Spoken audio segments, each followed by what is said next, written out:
Well, look at that. It looks like Iran actually decided to respond to Israel killing their generals inside a Syrian embassy.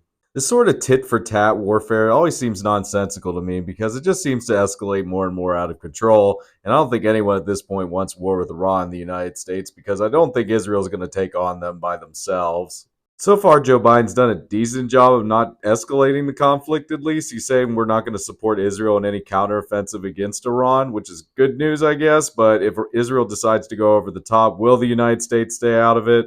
We have the standard suspects trying to cheerlead a war against Iran. They won't go to war themselves. It's going to be your family members who go and do it. People like Lindsey Graham and Marco Rubio. I think there should be a new law passed by Congress saying if you actually support any war that involves boots on the ground, your family members are the first to be drafted if they decide to bring back the draft, and all the politicians, of course. But of course, that'll never happen. These cowards love dragging us into the Iraq war, and they're never going to actually go themselves. They're just going to send other people's family members to die. I think if we actually passed this law, we wouldn't really have any wars anymore. What scares me about this whole thing is that if Joe Biden told Benjamin Netanyahu not to actually counterattack, I mean, he's been spitting in your eye the whole time, Joe. Why would he listen to you now? He's like, don't go into Rafah. Oh, we have a date for Rafah. Oh, there has to be a Palestinian state at the end of the war. Oh, wait, they just voted not to actually give the Palestinians a state at the end of the war. My point with all this is at this point, Joe Biden has tried to tell Israel to do the right thing and to actually try to de escalate the situation. We have a track record at this point of them not listening to us, even though we're arming and funding them. I wish we had a president like Ronald Reagan right now who actually stood up to Israel when they were bombing Lebanon and he told them to stop it with one phone call. And guess what? They stopped.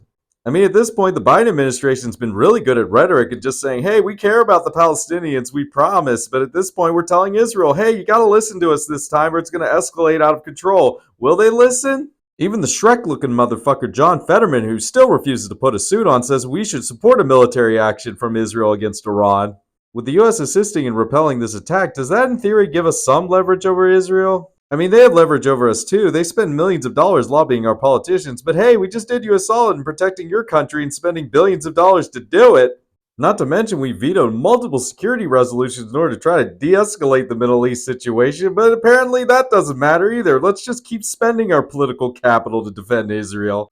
It took 7 aid workers to actually die in an Israeli strike for us to actually change our rhetoric slightly against Israel, but at this point, 30,000 dead Palestinians seem to not matter.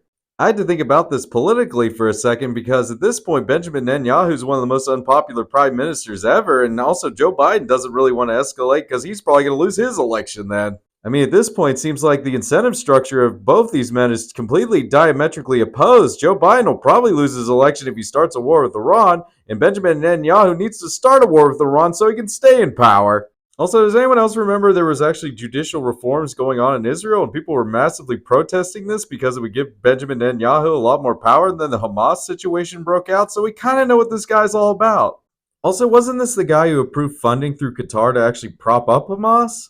I remember this guy back in the Obama administration opposing the nuclear Iran deal, so he's not really the type to de-escalate, but we're going to rely on him to actually try to de-escalate, I guess. Oh, look, they already failed. They already vowed to respond. They're having multiple cabinet war meetings and how to respond. I mean, with the Iran attack, they gave multiple notices on what they were going to do and what weapons they were going to use, and at this point, it's like it would be a great sign of strength to just ignore them and do nothing and isolate them.